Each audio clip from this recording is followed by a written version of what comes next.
আসসালামু আলাইকুম। শুরু করছি হযরত খালিদ রাদিয়াল্লাহু তাআলা আনহু এর জীবনভিত্তিক উপন্যাস নঙ্গা তলোয়ার এর ৩৬তম পর্ব।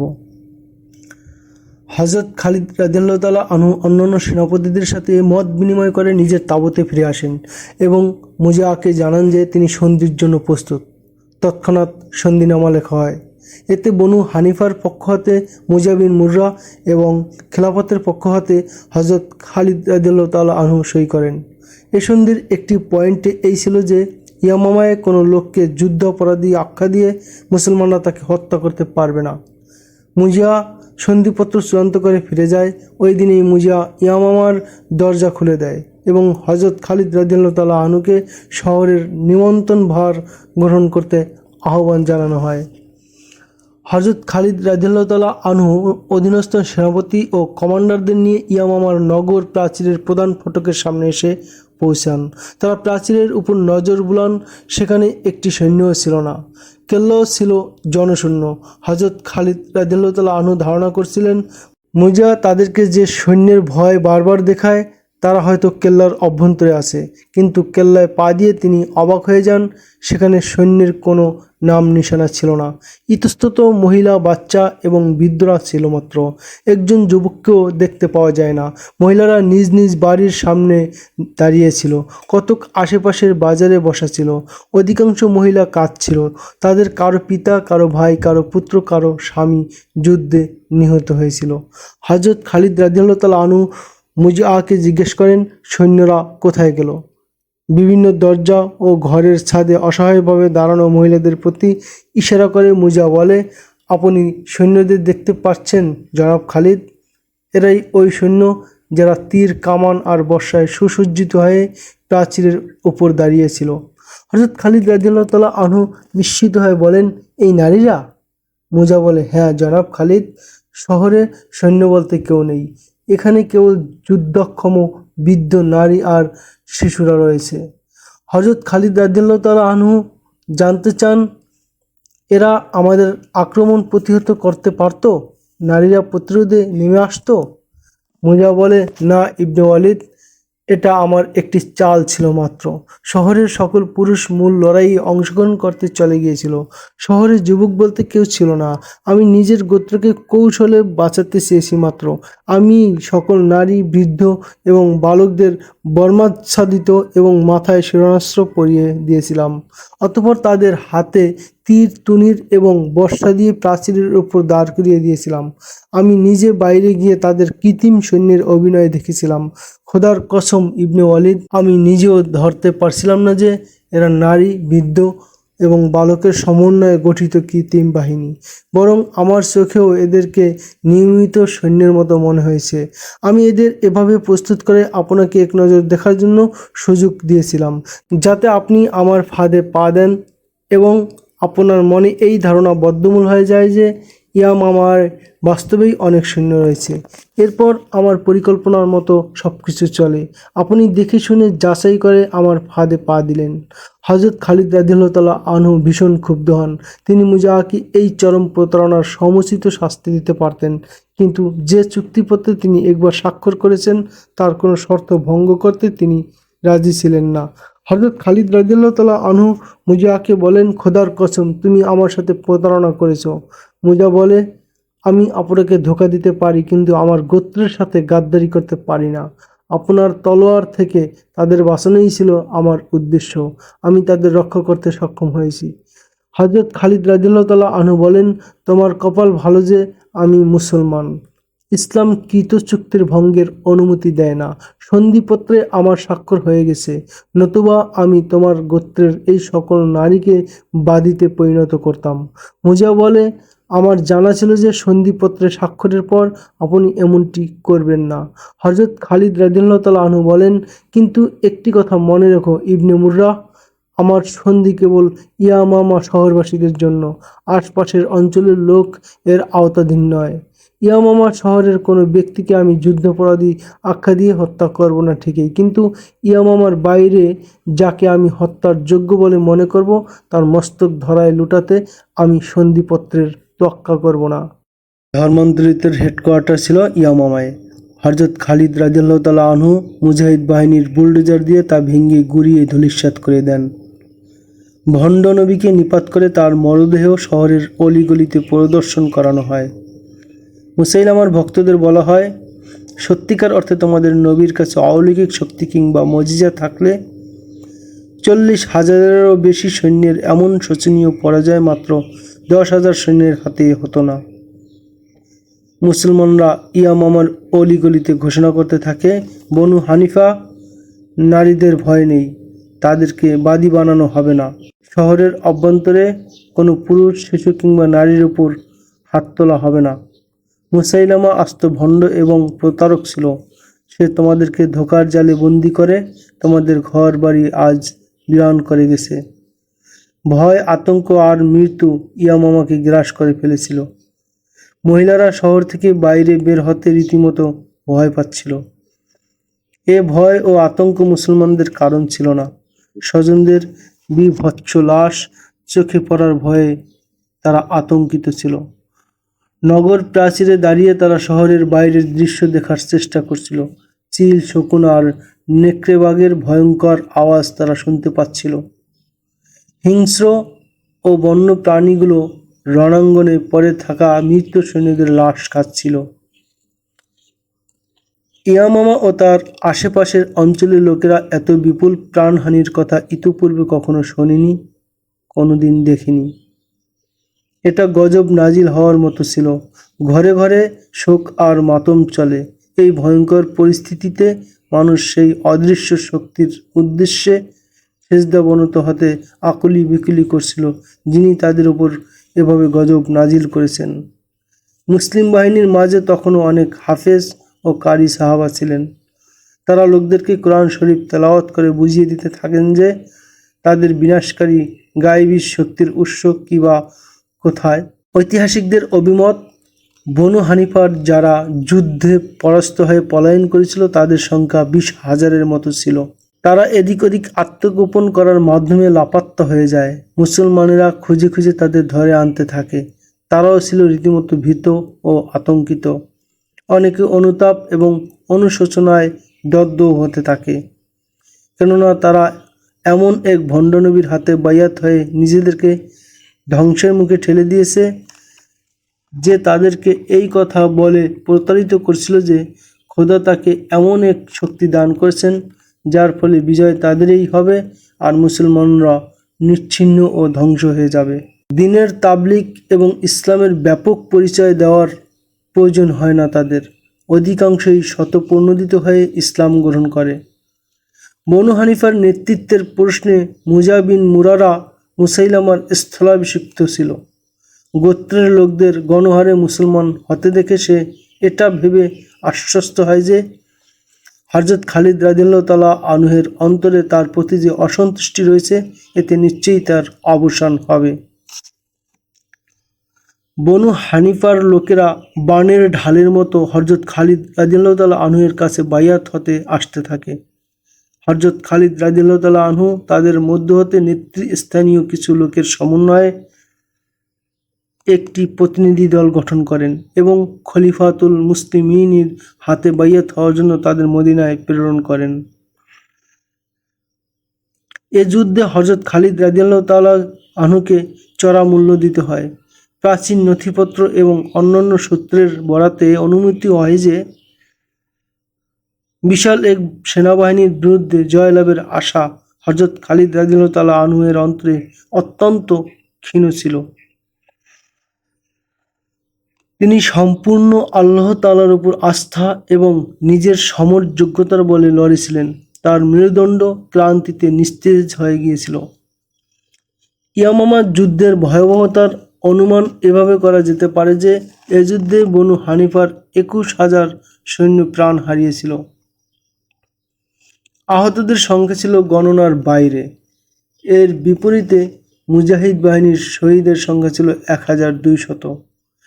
শহীদদের মধ্যে 300 জন ছিলেন পবিত্র কুরআনের হাফেজ। প্রসঙ্গত উল্লেখ্য যে ইয়ামামা যুদ্ধে 300 হাফেজে কুরআন সাহাবীদের শহীদ হওয়ার সংবাদ শুনে খলিফা হযরত আবু বকর রাদিয়াল্লাহু তাআলা আনহু অত্যন্ত বিচলিত হয়ে পড়েন। প্রতি রণাঙ্গনে এভাবে হাফেজ সাহাবা শহীদ হতে থাকলে পবিত্র কোরআনের ভবিষ্যৎ কী হবে, এই প্রশ্ন তাকে এক ঐতিহাসিক সিদ্ধান্ত নিতে বাধ্য করে।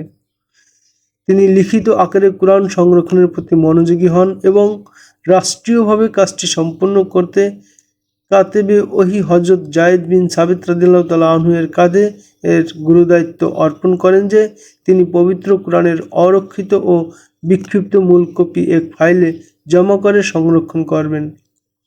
ভলিউম আকারে আজ যে কোরআন আমাদের কাছে শোভা পাচ্ছে তা হযরত আবু বকর রাদিয়াল্লাহু তাআলা আনহু এর ঐকান্তিক সিদ্ধান্ত ও পরিবর্তে হযরত ওসমান রাদিয়াল্লাহু তাআলা আনহু এর কৃতিত্ব ও অবদানের ফল। ইয়ামামা যুদ্ধের পর হযরত খালিদ রাদিয়াল্লাহু তাআলা আনহু ভীষণ ভেঙে পড়েন। তার দৈহিক ও মানসিক শক্তি লোপ পেয়েছিল প্রায়।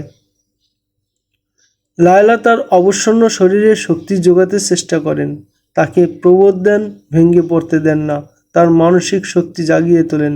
অকল্পনীয় প্রাণহানিতে তিনি সাময়িকভাবে মুষড়ে পড়লেও দ্রুত নিজেকে সামলে নেন। ঐতিহাসিকগণ লিখেন, ইতিপূর্বের কোনো যুদ্ধে মুসলমানদের এত প্রাণহানি ঘটেনি। কেবল এই একটি যুদ্ধেই তাদের 1200 সাথীকে কেড়ে নেয়। সাথীদের এহেন ব্যাপক শাহাদাতে অবশিষ্ট মুজাহিদগণের উপর দুঃখের পাহাড় নেমে আসে। হযরত খালিদ রাদিয়াল্লাহু তাআলা আনহু শোকাহত হলেও দ্রুত সে শোক কাটিয়ে স্বাভাবিক অবস্থায় ফিরে আসেন। অন্যদের মতো শোকে পাথর হয়ে গেলে কিংবা বিলাপচারিতায় নিজেকে হারিয়ে ফেললে নেতৃত্ব দান অব্যাহত রাখতে পারতেন না। অথচ তার সামনে ইরাক এবং সিরিয়া বিজয়ের হাতছানি ছিল। ধর্মান্তরিতের ফিতনার মূলোৎপাটন করে দূর দিগন্তে ইসলামের ঝান্ডা উড়াতে কুদরত তাকে আহ্বান করছিল। ফলে তিনি নিজেকে শোকে পাথর হতে দেননি, দুঃখ বেদনা হতে নিজেকে দূরে সরিয়ে রাখেন। একদিন লায়লা হযরত খালিদ রাদিয়াল্লাহু তাআলা আনহুকে বললেন, ওলীদের পুত্র, এই মহান বিজয়ে আমি আপনাকে একটি উপটোকন দিতে চাই। হযরত খালিদ রাদিয়াল্লাহু তাআলা আনহু বলেন, আল্লাহর সন্তুষ্টি কি আমার জন্য যথেষ্ট নয়? লায়লা বলেন, সেটা তো আপনি পেয়েই গেছেন, আপনি আল্লাহর তরবারি। আমি পার্থিব একটি উপটোকনের কথা বলছিলাম, আপনি আসলে ভীষণ ক্লান্ত। হযরত খালিদ রাদিয়াল্লাহু তাআলা আনহু সাগ্রহে জিজ্ঞাসা করেন, তা সে উপটোকন কি জানতে পারি? লায়লা বলেন, মুজা বিন মুরার কন্যা, আপনি তাকে দেখেননি। আমি তাদের বাড়িতে গিয়েছিলাম, অপূর্ব সুন্দরী, ইয়ামামার হীরা। সে আপনাকে ভালোবাসে, সে আপনার প্রশংসা করে, বলে হযরত খালিদ রাদিয়াল্লাহু তাআলা আনহু একজন বড় মাপের মানুষ। তিনি আমাদের বিরুদ্ধে বিজয়ী হয়েও ঘোষণা করেছেন যে কোনো নারীকে বাদী বানানো হবে না, অথচ এই নারীই তাকে ধোঁকা দিয়েছিল। তৎকালীন আরবে সতীন কালচার ছিল না। একজন পুরুষের জন্য একাধিক স্ত্রী রাখা গর্বের বিষয় ছিল। স্ত্রীরাও স্বামীর সামাজিক মর্যাদা বৃদ্ধি করতে নিজেরাই সুন্দরী রূপসী পাত্রী খুঁজে বিবাহ করিয়ে দিত। তাদের মধ্যে বর্তমানের সংকীর্ণতার নাম গন্ধও ছিল না। লায়লার প্ররোচনা ও পীড়াপিড়িতে হযরত খালিদ বিন ওয়ালিদ রাদিয়াল্লাহু তাআলা আনহু বিবাহ করতে রাজি হন। তিনি মুজা বিন মুরারার কাছে গিয়ে সরাসরি প্রস্তাব পেশ করেন যে তিনি তার কন্যার পাণি প্রার্থী। ঐতিহাসিকগণ লিখেন, হযরত খালিদ রাদিয়াল্লাহু তাআলা আনহু এর অতর্কিত এ প্রস্তাবে মুজা এত বিস্মিত হয়েছে যে সে নিজের কানকে পর্যন্ত বিশ্বাস করতে পারে না। সে এটাকে কর্ণভ্রম কিংবা দিবাস্বপ্ন বলে অগ্রাহ্য করে। কিন্তু পরক্ষণে হযরত খালিদ রাদিয়াল্লাহু তাআলা আনহু এর ওপর চোখ পড়তে স্বাভাবিকতায় ফিরে আসে। হযরত খালিদ রাদিয়াল্লাহু তাআলা আনহু তাকে লক্ষ্য করে কি যেন বলছেন, কিন্তু কি বলছেন সে সম্পর্কে নিশ্চিত হতে চায় সে। মুজা জিজ্ঞেস করে, কি বললেন জনাব খালিদ? হযরত খালিদ রাদিয়াল্লাহু তাআলা আনহু পূর্বের প্রস্তাব আওড়ান, তোমার কন্যাকে আমি বিবাহ করতে চাই। মুজা বলে, এতে খলিফা হযরত আবু বকর রাদিয়াল্লাহু তাআলা আনহু আমাদের উভয়ের প্রতি রুষ্ট হবেন না? মুজা প্রথমে আপত্তি করলেও হযরত খালিদ রাদিয়াল্লাহু তাআলা আনহু এর আগ্রহ দেখে তিনি রাজি হয়ে যান। অতঃপর এক শুভক্ষণে মুজার যুবতী রূপসী কন্যার সাথে হযরত খালিদ রাদিয়াল্লাহু তাআলা আনহুর শুভ পরিণয় হয়ে যায়। এই নতুন বিবাহের খবর মদিনায় পৌঁছলে খলিফা হযরত আবু বকর রাদিয়াল্লাহু তাআলা আনহু হযরত খালিদ রাদিয়াল্লাহু তাআলা আনহুর বরাবর পত্র লিখেন, ওহ ওলীদের পুত্র, তোমার হলোটা কি? তুমি এ কি শুরু করলে? একের পর এক বিবাহ করে যাচ্ছ, অথচ তোমার তাঁবুর বাইরেই তো 1200 মুসলমানের রক্ত ঝরছে। শহীদের রক্ত তুমি শুকাতে দিলে না। হযরত খালিদ রাদিয়াল্লাহু তাআলা আনহু পত্র পড়েই মন্তব্য করেন, এটা হযরত ওমর রাদিয়াল্লাহু তাআলা আনহুর কাজ।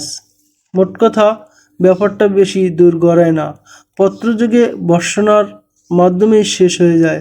হযরত আবু বকর রাদিয়াল্লাহু তাআলা আনহু হযরত খালিদ রাদিয়াল্লাহু তাআলা আনহুকে এ পয়গামও প্রেরণ করেছিলেন যে তিনি ইয়ামামাতেই অবস্থান করবেন এবং হেডকোয়ার্টার থেকে পরবর্তী নির্দেশের অপেক্ষা করবেন।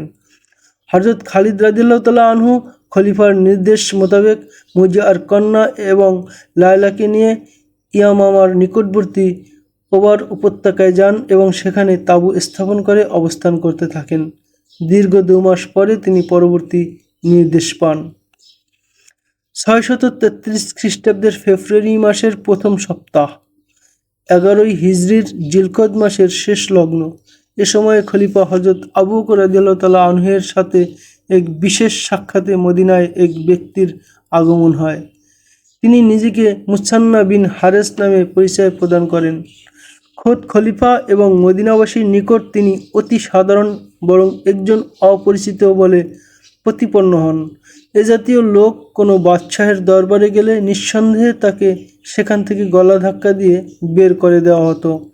কিন্তু মহামতি হযরত আবু বকর রাদিয়াল্লাহু তাআলা আনহু কোনো নির্দিষ্ট ভূখণ্ডের সাধারণ বাদশাহ ছিলেন না, বরং তিনি দোজাহানের সম্রাট রাসূল সাল্লাল্লাহু আলাইহি ওয়াসাল্লাম এর খলিফা ছিলেন, যার দ্বার যে কোনো ব্যক্তির জন্য উন্মুক্ত থাকত। খলিফার দরবারে প্রবেশের সময় আগন্তুকের চেহারায় ক্লান্তি আর বিনিদ্র রজনীর গভীর ছাপ ছিল। পোশাক পরিচ্ছদ ধূলিময় এবং তিনি নিজ শক্তিতে কথাও বলতে পারছিলেন না। হযরত আবু বকর রাদিয়াল্লাহু তাআলা আনহু উপস্থিত জনতার উদ্দেশ্যে বলেন, এই ভিনদেশী অতিথির পরিচয় কেউ বলতে পারে কি? মুসান্না বিন হারেস নামে নিজেকে পরিচয় দানকারী কোনো সাধারণ ব্যক্তিত্ব নন। হযরত কায়েস বিন আসেম আল মুনকিরি রাদিয়াল্লাহু তাআলা আনহু জবাবে বলেন, আমিরুল মুমিনিন, লোকটির এখানে আসার পেছনে কোনো দুরভিসন্ধি নেই। আল্লাহর পক্ষ থেকে সে ইতিমধ্যে যে খ্যাতি ও সম্মান লাভ করেছে তা রীতিমতো ঈর্ষণীয়। ইরাকের পারস্য সেনাপতি হরমুজ এবং সর্বত্র খ্যাতি অর্জনকারী তার সৈন্যরা পর্যন্ত এই মুসান্না ইবনুল হারিস এর নাম শুনে কেঁপে ওঠে। আরেকজন বলেন, আমিরুল মুমিনিন, আপনার ভিনদেশী মেহমান বাহরাইনের বকর বিন ওয়াইল গোত্রের একজন সম্মানিত সদস্য, যারা ইসলাম গ্রহণ করে কুফর ও মুরতাদের প্রচণ্ড ঘূর্ণিঝড়ের মাঝেও ইসলামের চেরাগ জ্বালিয়ে রেখেছেন, ইনি তাদের অন্যতম। আমাদের সেনাপতি হযরত আলা ইবনে হাজরমি রাদিয়াল্লাহু তাআলা আনহুর সাথে কাঁধে কাঁধ মিলিয়ে তিনি ইরাকের সীমান্তবর্তী এলাকায় মুরতাদের বিরুদ্ধে অসংখ্য রণাঙ্গনে লড়াই করছেন। আগন্তুকের উচ্চ পরিচয় পেয়ে হযরত আবু বকর রাদিয়াল্লাহু তাআলা আনহুর চেহারা আনন্দে ঝলমল করে ওঠে। এবার তিনি হযরত মুসান্না বিন হারেস রাদিয়াল্লাহু তাআলা আনহুর প্রতি ভিন্ন দৃষ্টিতে তাকান। এই দৃষ্টি ছিল সম্মান, নিংড়িত শ্রদ্ধা বিজড়িত। সাথে সাথে তার চোখে ভেসে ওঠে আরব মুসলমানের ওই সমস্ত গোত্র যারা এক সময়ে ইরানিদের প্রজা ছিল। ইরাক অঞ্চল জুড়ে ছিল এদের আবাদ বসতি। বনু লাখাম, বনু তাগাল্লুব, বনু আয়াদ, বনু নাম্বার এবং বনু সাইবান ছিল তাদের অন্যতম। এক তথ্য অনুযায়ী তারা আদি আরব ছিল। এক যুদ্ধে ইরানিরা তাদেরকে যুদ্ধবন্দী করে এখান থেকে নিয়ে গেলে দজলা ও ফ্রাতের মেহনাবর্তী এলাকায় পুনর্বাসিত করে। তারা ইরানিদের গোলামির জিঞ্জিরে আবদ্ধ হলেও নিজেদের সনাতন আকিদা বিশ্বাস এই নতুন আবাসেও আঁকড়ে ধরে রেখেছিল। আরব ভূখণ্ডে ইসলামের জাগরণ শুরু হলে তারাও ইসলামে দীক্ষিত হয়ে যায়। ইরাক থেকে সাজ্জাহ এর মতো লোক নবুয়তের মিথ্যা দাবি তুললে এই আরব প্রজারা তীব্র প্রতিবাদে ফেটে ওঠে। তারা এ ফিতনার মোকাবিলায় সোচ্চার হয়ে ওঠে। ইসলাম রক্ষায় তারা নিজ উদ্যোগে পৃথক রণাঙ্গন সৃষ্টি করে। এদিকে ক্রমে মুসলিম বাহিনী এমন এক সমর শক্তিতে রূপ নেয় যে তাদের সামনে মুরতাদ এবং কুফরিবাদের সম্মিলিত শক্তিও টিকে থাকতে পারে না। রণাঙ্গনের বাইরেও মুসলমানরা যে অমায়িক আচরণ ও কালোজয়ী আদর্শ পেশ করত তা যে কোনো ব্যক্তির অন্তরে রেখাপাত এবং গভীর প্রভাব সৃষ্টি করত। এভাবে মুসলমানরা দিকে দিকে সমর ও আদর্শিক দৃষ্টিকোণ থেকে প্রভাব বিস্তার করে চলছিল, কিন্তু তখনও পর্যন্ত তারা অগ্নিপূজারী তৎকালীন পরাশক্তি ইরানিদের বিরুদ্ধে লড়ার উপযুক্ত হয়েছিল না। তৎকালীন বিশ্বের শীর্ষ শক্তিধর এক বিশাল সাম্রাজ্য ছিল ইরান। এ সাম্রাজ্য এতই বিস্তীর্ণ ছিল যে তার আয়তন বা সীমানার কোনো হিসাব ছিল না। সেনা সংখ্যা এবং অস্ত্রশস্ত্রের আধিক্যে তারা সমকালীন পরাশক্তি হিসেবে বিবেচিত ছিল। ইরান শক্তির মোকাবিলা করার মতো তৎকালে কেবল রোম শক্তিই ছিল। রোম শক্তির সাথে নিয়মিত সংঘর্ষের ফলে শেষের দিকে এসে ইরান শক্তি কিছুটা দুর্বল হয়ে গিয়েছিল। বিপুল সমর শক্তির অধিকারী হওয়া সত্ত্বেও হযরত আবু বকর রাদিয়াল্লাহু তাআলা আনহু ইরান সাম্রাজ্যে রাসূল সাল্লাল্লাহু আলাইহি ওয়াসাল্লামের পয়গাম পৌঁছানোর ব্যবস্থা করেছিলেন। ইরানিরা ইসলাম গ্রহণে কেবল অপ্রস্তুতই ছিল না, বরং তারা ইসলাম নিয়ে রীতিমতো ঠাট্টা বিদ্রূপ করত। মুসলিম কোনো দূত তাদের শাসনাধীন কোনো এলাকার গভর্নরের কার্যালয়ে প্রবেশ করলে তাকে অপমান করত এবং কাউকে বন্দি করেও রাখত। রাষ্ট্র এবং রাষ্ট্রনায়কদের চিন্তাধারাই ভিন্ন প্রকৃতির, বড় বৈচিত্র্যময় তাদের স্বভাব। তাদের চিন্তা ভাবনার গতি সমঝোতা ও পরিস্থিতি কেন্দ্রিক হয়ে থাকে। যে কোনো মুহূর্তে তারা সিদ্ধান্ত বদলাতে পারে, কিন্তু আপামর জনতার চিন্তা জগৎ নিয়ন্ত্রণ করে তাদের জজবা, অনুপ্রেরণা। তাই দেশ ও জাতির স্বার্থে জ্বলন্ত আগ্নেয়গিরির বিরুদ্ধেও তারা বুক টান টান করে দাঁড়িয়ে যায়।